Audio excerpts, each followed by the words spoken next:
Este, Rosana Arda. Rosana. Sí que ella hace estudios sobre la juventud. Sí, la estuve leyendo hace poco también.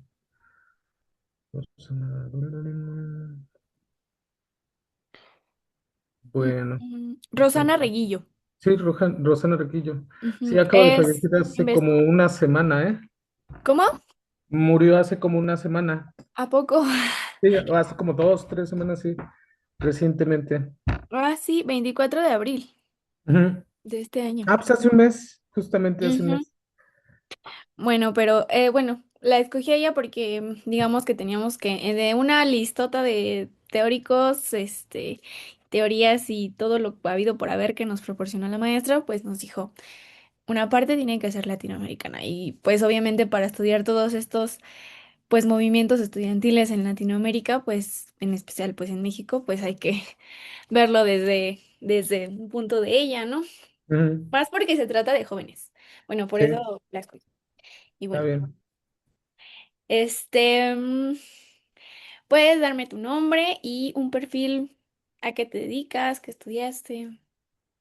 Bueno, pues mi nombre es Víctor Pineda. Yo estudié lingüística en la Universidad Autónoma Metropolitana y actualmente pues estoy terminando mi segunda carrera, que es en sociología en la Universidad Nacional Autónoma de México, en la Facultad de Ciencias Políticas y Sociales, con un enfoque particular sobre la sociología de la música, el nacionalismo musical mexicano, la música de Silvestre Revueltas y el origen del Partido Comunista Mexicano en torno a las artes, ¿no? La Liga de Escritores y Artistas Revolucionarios. Ujú. Bueno, la entrevista inicia, bueno, la plática, porque es una plática. Ujú, Es respecto a 1968, que fue el ujú, movimiento estudiantil, ante el control del gobierno sobre pues la televisión, las televisoras, el papel para el periódico, ujú. em, las concesiones de la radio. ¿Cómo crees tú, o base a tus pues conocimientos, cómo crees tú que las personas se enteraban de lo que pasaba con los estudiantes? Pues sí, hay una distancia tecnológica, ¿no? Entre el mundo que nosotros conocemos, el mundo de la difusión informativa actualmente, al mundo de 1968, donde dos televisoras eran, digamos, las que mantenían el control de los medios públicos o del espectro radioeléctrico, ¿no?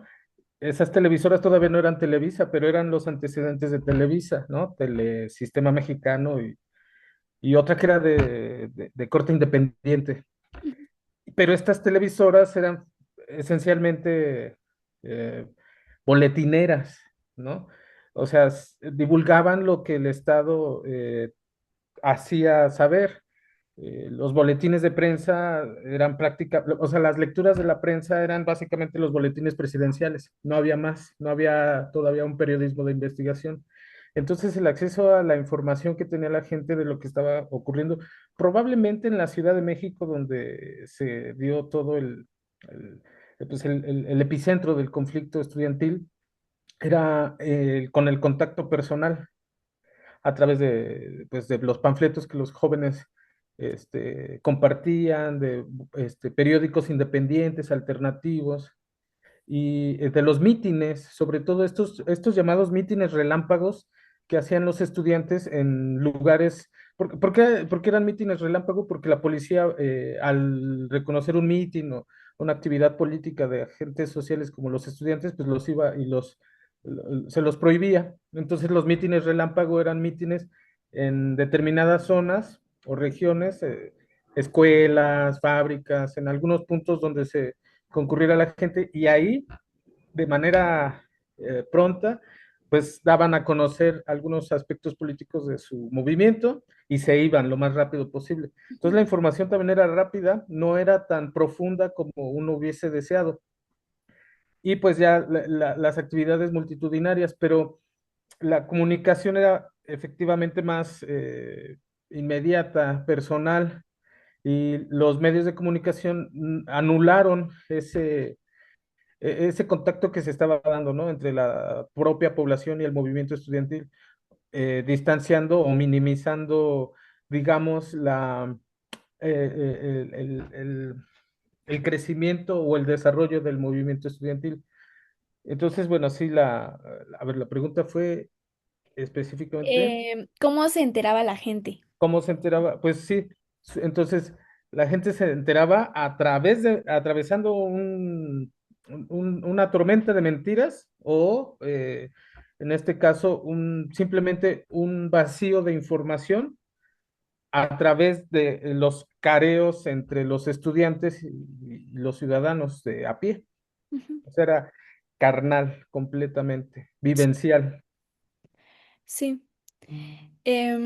Digamos, en base a tus conocimientos o lo que hayas visto en algún lado, ¿cómo fueron los titulares o de qué trataban las noticias al día después de la matanza? Porque conocemos la famosa frase de Jacobo Zabludovsky de hoy es un día muy soleado Sí. ante toda la tempestad que había pasado un día antes, ¿no? O sea, la matanza fue un hecho bastante terrorífico. O sea, yo, aunque yo ni siquiera vivía, obviamente, pues sí. Por ejemplo, vi la película y yo creo que no está ni cerquita de lo que realmente, pues fue. Ujú. Sí, o sea, sí, los medios impresos eran como los medios que consumía la mayoría de la población, porque en esos entonces incluso la televisión era muy poco, se contaba con muy pocas televisiones en México, ¿no? Y en los municipios aledaños a la Ciudad de México, el entonces Distrito Federal. Entonces, eh, pues en el periódico y en la radio es donde más difusión lograba tener la información o los acontecimientos que pasaban en el país a nivel político, a nivel social. Ujú, Y sí, o sea, en ese momento el gran eh, fenómeno que podría decirse ocultaba o limitaba la difusión del contenido político eran las Olimpiadas de 1968. Entonces, todos los medios oficiales o los grandes medios, los más media de aquel entonces, estaban enfocados en las Olimpiadas de 1968. Quién había corrido más, quiénes habían ganado las medallas de oro. Y por otro lado, además, no se dimensionaba todavía la repercusión histórica que iba a tener la matanza de 1968 en Tlatelolco. O sea, todavía los datos, si hoy en día nos cuesta trabajo identificar las estadísticas de cuántos desaparecidos hay, cuántos feminicidios hay, cuántos casos pues sí, de violencia política y social existen, teniendo todas las tecnologías que se llegan a contar hoy en día, en aquel entonces era peor, ¿no? Entonces, las cantidades, por ejemplo, ¿por qué se minimizaron? Porque decían algunos medios impresos que no fueron ni una decena de muertos los que habían ocurrido. No, nunca se habló de un crimen de Estado, nunca se habló de un crimen de Estado, se habló como de grupos ajenos al Estado. Incluso algunos decían que eran organizaciones internas de los propios estudiantes que se peleaban o se disputaban entre sí el poder. ujú, Otros hablaron de paramilitares. Entonces la información siempre fue difusa, dándole esto al gobierno un tiempo para que pudiera tomar como el control respecto a lo que estaba representando en aquel momento el movimiento del 68, porque cuando se da el mitin en las plazas en la plaza de Tlatelolco, en realidad lo que estaba pasando es que se estaban uniendo por primera vez de una manera fuerte los estudiantes y el movimiento obrero, el movimiento de los trabajadores, ferrocarrileros, médicos, entre otros, ¿no? ujú, Se estaban vinculando, entonces el Estado ya no podía tolerar, digamos, este grado de organización y por eso es que se llevó a cabo esta disolución a través de la violencia. Fue el ujú. mecanismo que obligó a la movilización social, a diluirse. Entonces, los medios de comunicación le sirvieron en este caso al Estado para, digamos, tener tiempo de resolver esos problemas porque tenía enfrente pues los ojos del mundo con lo de las Olimpiadas.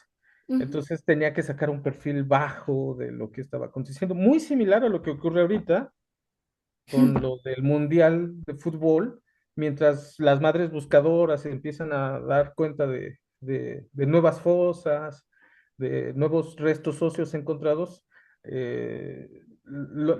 Digamos que las mañaneras de Claudia Sheinbaum también se empeñan en decirnos que pues estamos preparados para recibir a miles de turistas y que pues el fútbol nos va a ofrecer un gran espectáculo. O sea, hay una disparidad enorme. Entonces, si esto se da hoy, en aquel entonces se daba de la misma manera, pero con el plus de que había poca capacidad receptiva por parte de la población, porque la población no tenía los medios. Eso no significa que la población no fuera crítica. Ya había mucha población politizada y que se dio cuenta que justamente todas los actos de ventriloquía del gobierno o del Estado en realidad eran eso, ¿no? Mentiras o falacias para tratar de convencer a la mayoría de la población de que estaba controlado el movimiento social. ujú. Sí, y digamos, a diferencia del 2014 con los desaparecidos de Ayotzinapa, la televisión sí dio foco, ¿no? Mm, A su manera. mm. ¿Qué diferencia había entre la información que proporcionaban las televisoras y la que ya existía en las redes sociales? Porque pues ya en 2014 ya existían las redes a comparación del 68. ¿Qué diferencia entre la información Ajá. de la Entre la versión que daba la tele y Ujú. las redes. Pues, uy, fue muy... Las redes en general también tienen el ominoso carácter de, de producir falsa información también, ¿no? O sea, Ujú, también de dispersarla, pero también tienen un efecto, y más que un efecto, tienen una característica que las vuelve únicas, que el que vive una situación específica puede tomar evidencia con su teléfono y subirlo a las redes sociales y prácticamente nos lleva al acto en sí, ¿no? O sea, prácticamente nos transportan a lo que esté pasando, a veces con narrativas fuera de lo que tradicionalmente podríamos decir una descripción informativa, ¿no? Sí, es una descripción casi, casi visceral, vivencial, encarnada. Entonces había algunos destellos en ese momento de lo que estaba ocurriendo, como llamadas de emergencia de los estudiantes, algunos videos que grababan a los policías disparándoles, llamados de auxilio. En el camión hay videos que muestran a los estudiantes gritando y diciéndole a sus otros compañeros que no se bajen porque se va a poner más feo. Se ujú, habla también de cómo hubo intercambios de comunicación entre los camiones que fueron, los camiones que fueron violentados, o sea, cómo un camión se desvió por otra vía, el otro se quedó arrinconado y cómo entre los propios estudiantes empezaron a mandarse videos, fotos.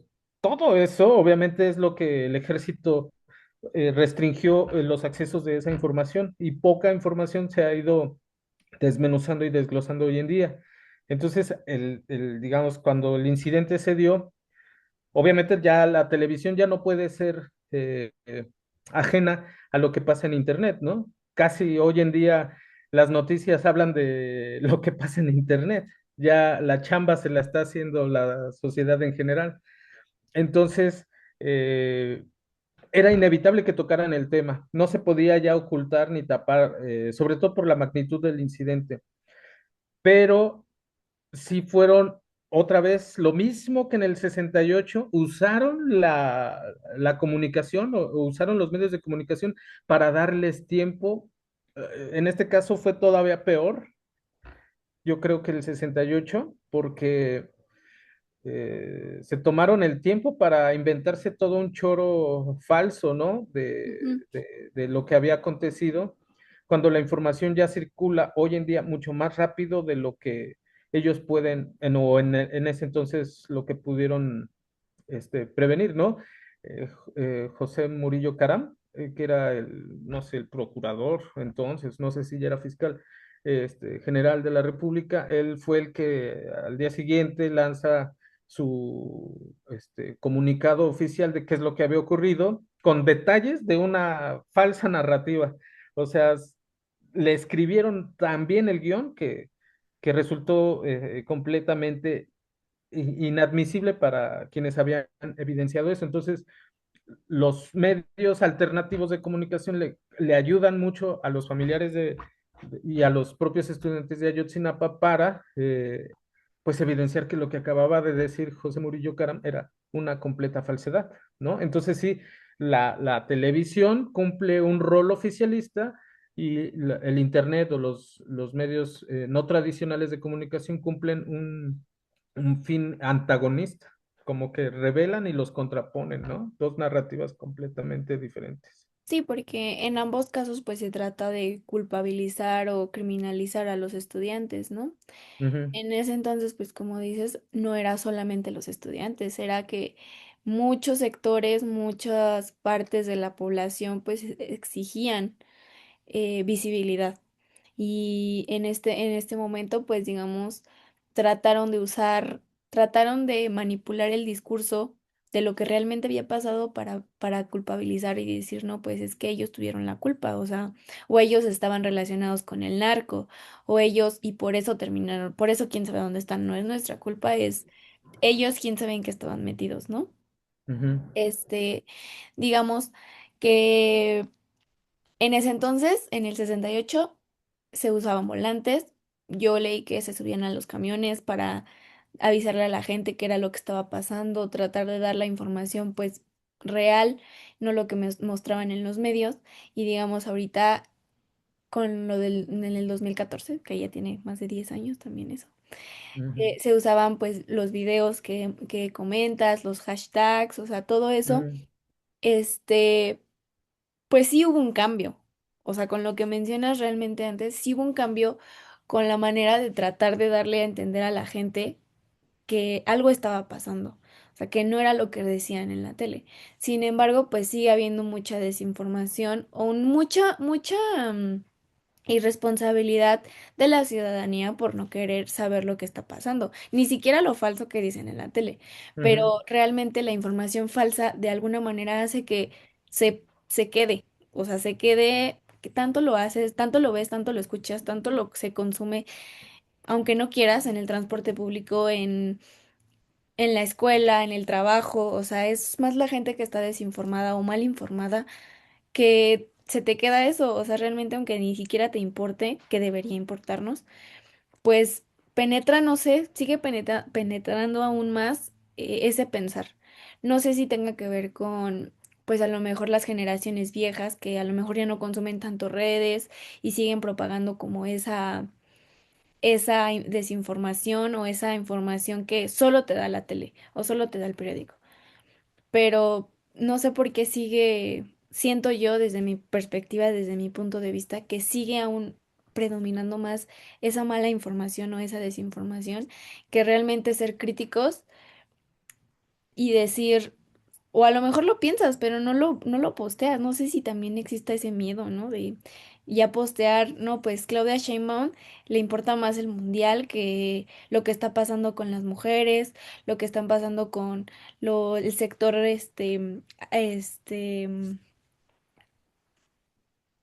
del grano. Es que apenas hubo lo acorralaron a los campesinos.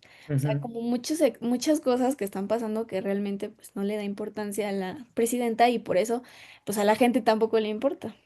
ujú. No, y también hay, por ejemplo, si, digamos, tocamos momentos emblemáticos de la comunicación y de los movimientos sociales, quizá habría que anotar y tomar en cuenta el movimiento del 2006-2007 de la Asamblea Popular de los Pueblos de Oaxaca, ¿no?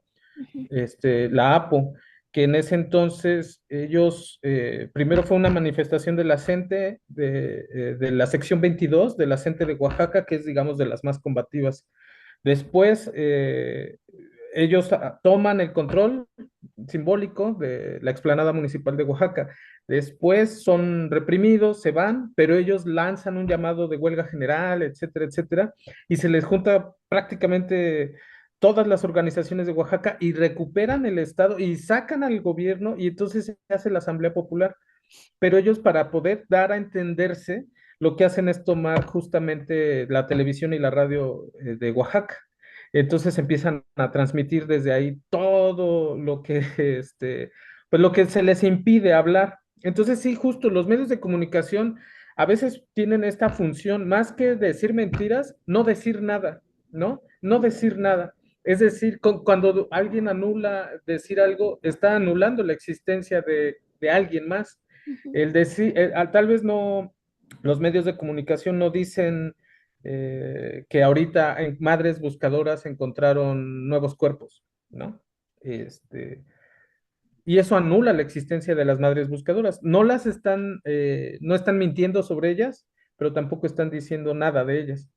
Ahora, el problema que existe hoy en día yo lo veo más, todavía más complejo porque algunos sectores de la propia, digamos, del propio Estado o de las propias instituciones políticas, partidos políticos específicamente o actores políticos de esos partidos, usan como bandera los acontecimientos sociales, ¿no? Y según ellos también como que asumen su propia lucha, en este caso puede ser lo de los feminicidios o lo de los desaparecidos, se vuelven según ellos también como parte de eso. Entonces, lo que los recursos mediáticos que se usan hoy en día tienen que ver mucho con que si la presidenta desmiente o considera que están usando esa información para bombardearla mediáticamente hacia su propio partido. Entonces, eso también ya es una crueldad desaforada hoy en día, ¿no? Del uso de la información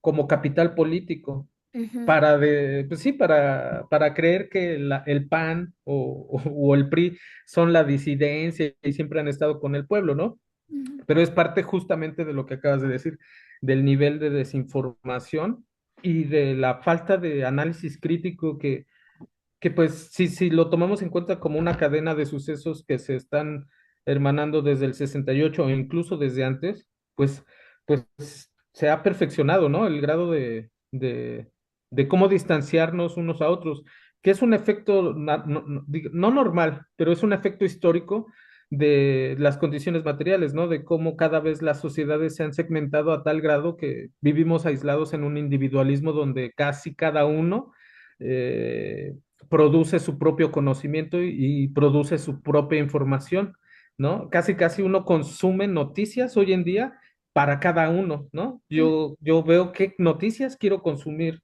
el día de hoy o en adelante. Entonces, ya estamos viviendo también en una era digital que también nos está encerrando en cuanto a la información que concebimos, ¿no? Ya casi cada persona puede elegir su propia barra de información con sus propios deseos, Intereses. intereses, sí, sí, sí. Entonces está canijo porque entonces ya no hablamos de la realidad, sino hablamos de la realidad de cada quien. Y en Ujú, ese cada quien, a veces qué bueno es que todos logremos entender que la situación no es para nada fantástica o fabulosa, ¿no? Habiendo lo que está aconteciendo. Pero, y si no coincidimos, entonces, quién sabe qué realidad vivimos con sí, el vecino. sí, incluso, sí, las relaciones sociales cada vez están más decadentes Sí, o o más raras, fragmentadas. Sí, fragmentadas, sí. sí. Y bueno, por último, mirando como ambas épocas, comparándolas, ¿crees que la tragedia de Tlatelolco de 1968 habría tenido un impacto o un rumbo diferente si hubieran existido las redes sociales? Digamos, en ese momento se hablaba, pues, como lo mencionamos, de no solo la lucha de los estudiantes o no solo las inconformidades, sino pues las mujeres, después se le dio, pocos años después se le dio el voto a la mujer, muchos sectores que estaban pues inconformes, ¿no? O más bien con ganas de buscar una manera de expresar lo que Ujú. querían o lo que necesitaban. ¿Hubiera sido diferente? No hubiera existido la matanza? Uy, es un poco difícil porque digamos que los cambios tecnológicos van de la mano a los cambios sociales, o sea, hay una interrelación, ¿no? Ujú, Y, y yo creo que los cambios tecnológicos de hoy son el producto o sea, son el desarrollo de las fuerzas productivas a lo largo de los últimos años, ¿no? Entonces, más bien, yo creo que es al revés, o sea, Yotzinapa no podría existir eh, el, el cinismo que existió para decir la cuestión de la mentira oficial que fue la de Murillo Karam. ujú. No pudo haber existido sin justamente la arquitectura de la mentira que sucedió en 1968, ¿no? Ok. Eh, Ni los propios estudiantes, la movilización estudiantil de los chavos de Ayotzinapa, que está muy ligado con movimientos guerrilleros como el de Genaro Vázquez y el de Lucio Cabañas, tampoco se puede desentender del movimiento del 68, porque en el 68, justo después de que viene la matanza, muchos estudiantes dicen, ¿sabes qué? Ya la vía política no es la opción, la vía, digamos, parlamentaria, la vía discursiva, entonces hay que tomar las armas, ¿no? Porque si nos van a estar amedrentando a través de la violencia, pues nosotros por lo menos tenemos que tener armas para defendernos. Entonces muchos estudiantes deciden formar grupos guerrilleros o movimientos sociales armados, ¿no?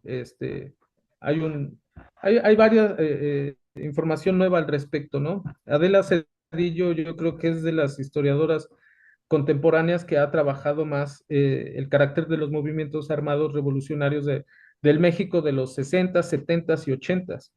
Y bueno, ella ya se está dando incluso más viajes por los movimientos armados digamos, del siglo XXI. Ujú, Y entonces ahí vemos esta conexión que se da entre los estudiantes del 68 o de esa época con los movimientos armados de revolucionarios posteriores. Entonces, de esos movimientos es como también se viene a fraguar la nueva visión que tienen grupos como el de Lucio Cabañas o Genaro Vázquez, de donde también surge la visión de las escuelas normales rurales de Ayotzinapa, bueno, y las de México, pero particularmente la de Ayotzinapa. ujú. Entonces sí hay una fuerte conexión, sí hay una fuerte conexión. La cuestión aquí sería que si revertimos, por ejemplo, esto de que si el Internet hubiera estado ligado en el 68, pues yo creo que, híjole, es que sería tan parecido porque sería como pensándolo en el Mundial de Fútbol ahorita, ¿no? Imagínate, si en el Mundial hay una conmoción mediática fuerte, ahora pensando en las Olimpiadas, sería mayor, porque las Olimpiadas me parece que tienen máximo referente deportivo, ¿no? A nivel global, porque ya no solo incluye fútbol, incluyen más. Entonces sería un, pero troleo, o no sé cómo le llamarían, de las Olimpiadas tendríamos no solo la Ciudad de México paralizada por el fútbol, sino todo el país y la gente a nivel global estaría pues pidiendo qué va a pasar con las Olimpiadas, cómo va a quedar mi país y todo ello. Y en medio de ello, una matanza, pues sería desastroso. Entonces, lo que haría el Estado sería lanzar una serie de propaganda que aleje o ponga una distancia ante ello. Tendría que ser la propia población la que generara un movimiento fuertísimo para que la información pueda contrarrestarse, ¿no? La falsa información ante la verdad, pero tendría que ser un movimiento social fuertísimo.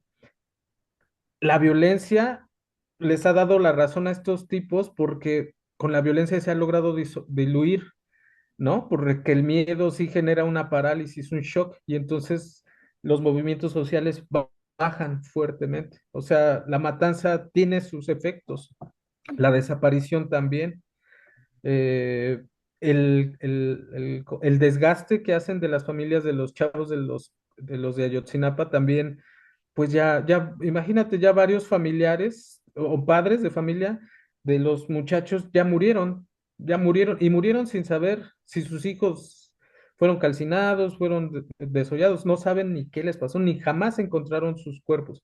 O sea, ese es el desgaste a lo que lleva esta serie de boletines informativos, que no dicen nada, ¿no? Y Ujú, que los medios de comunicación, a veces neutrales, a veces incisivos, a veces les importa un bledo, pues ayudan a crearle todavía más densidad. Pero creo que ante ello los medios alternativos son los que han tenido mayor hincapié en darle voz a los que se les ha relegado, ¿no? Creo que son los medios independientes, ¿no? Algunos medios que han tratado de salirse del reel de la construcción institucionalizada de la difusión informativa, ¿no? Empezaron a lo mejor con medios críticos un poco al estilo de Carmen Aristegui, pero creo que ya se han ido por otro lado en canales independientes, ¿no? Un poco Rompeviento tiene esa tesitura, pero si estos medios no hubiesen, estos medios existen gracias a que ya dicen, no, bueno, es que ya basta de tanta desinformación, ¿no? Ya basta de tanto atropello en ese sentido, de una falsa comunicación. Pero si en el 68 hubiera existido un medio alternativo, tendría que haber tenido la capacidad también como para darle seguimiento y continuidad a lo que estuvo antes de la matanza del 68. O sea, porque lo importante era cobijar el mitin de Tlatelolco, ujú, ¿no? O sea, ¿cómo iba a ser capaz, digamos, los medios o la sociedad, cómo iba a entender o cómo iba a saber que en ese momento el Estado iba a organizar o perpetrar uno de los mayores crímenes políticos que se han, ¿no? ¿Cómo anticiparlo? Porque a lo mejor ocurría con todo Internet, como puede ocurrir ahorita lo que está pasando en Guerrero, que el grupo de los Ardillos, que es un grupo criminal de narcotraficantes, está desplazando a muchas comunidades con drones y con armas de fuego a todo circundante a varios municipios de Guerrero, Chilapa particularmente, ujú, y cómo es que con toda la tecnología, ni siquiera nosotros, los ciudadanos, hemos logrado también como darle cobertura y exposición y sobre todo apoyo a estos grupos que la mayoría son grupos indígenas que están ahí enclavados entre la sierra de Guerrero. Entonces, ni aún con todo el arsenal uno puede prever lo que va a ocurrir, ¿no? Entonces, a lo mejor el caso hubiera sido igual, a lo mejor tendríamos más elementos, ¿no? Para verificar que no fueron los propios chavos, que fueron miembros del PRI, qué sé yo, ujú, pero también aquí lo importante es saber quiénes controlan los medios de comunicación, porque ujú, es como lo que pasó en Israel o lo que está pasando en Irán, que también quienes nos lanzan la ujú. información de los bombardeos, ¿no? Sí, bueno, bueno, eso sería todo. Sí, Sí, muchas gracias. no de que, Ashley, y ya cortaste